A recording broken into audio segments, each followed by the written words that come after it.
Kumakalat na naman ang pangalan ni Wami Chongson na posibleng ang malipat sa ibang koponan.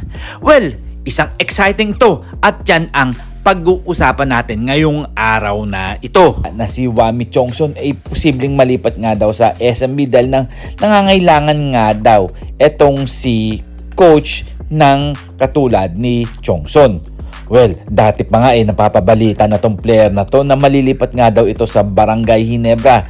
Ultimo ako talagang naglabas ng balita ayon dito sa mga lumalabas na source. Well, mga pare ko, si Chongson nga isa sa mga point guard o star player nga ng Terra Firma Jeep at isa sa mga inaasahan. Well, posible naman kaya na malipat ito sa San Miguel Beerman o sa ibang koponan? Well, kayo, ano ang inyong masasabi dito? Dahil kumakalat nga yung balita na si Chongson posibleng malipat sa SMB Group. Well, ako ang tatanungin mga pare ko medyo malabo-labo nga ito na mapunta sa SMB dahil alam naman natin na talagang marami pang point guard ang San Miguel Beerman. Sila Terence Romeo nga hindi pa nga nakakapaglaro dahil nga 'di ba nga galing nga sa injured. Nandiyan pa sila Cruz, sila Perez at marami pang iba. So, posible naman kaya mapunta itong si Chongson sa San Miguel Beerman.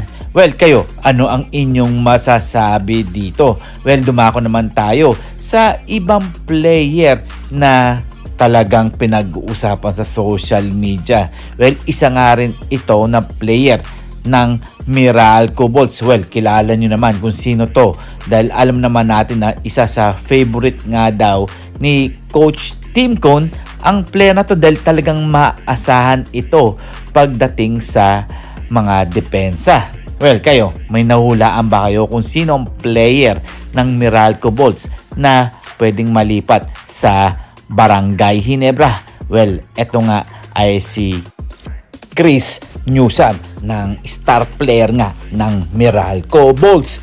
Well, mga parkoy, eto nga si Newsam nga isa sa pinakamagaling na player ni Coach Tim Cone sa Gilas, Pilipinas.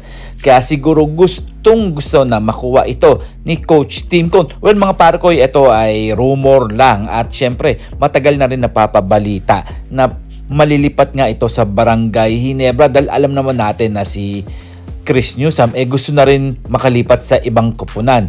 Dahil ngayon darating na season nga talagang magiging free agent na rin to at ayan ang hinihintay ng Barangay Ginebra. Well, yung batang-bata pa nga itong si Newsam gusto niya nga rin daw makapaglaro sa Barangay Ginebra at naghahanap pa nga ito ng kampiyonato. Well, sino pa bang team ang pwedeng pasukan neto ni Chris Newsam? Siyempre, isa na dyan ang Barangay Ginebra na napakarami ng kampiyonato na naibigay sa kanyang player.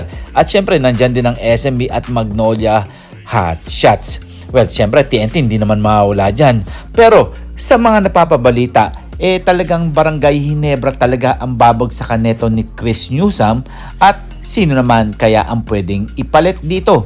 Well, mga pare ko, sa mga lumalabas na mga balita, syempre si Jeremiah Gray ay isa na rin dyan, pati na rin sila Stanley Pringle. Dahil alam naman natin na wala nang ibang pwedeng ibigay ang Barangay Ginebra dahil ito ang mga star player nila na pwedeng ipamigay na nagkakaroon na nga ng edad.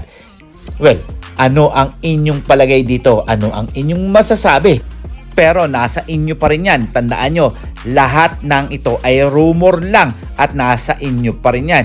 And this is Ton The Boy Vlogs. I'm out. God bless you all.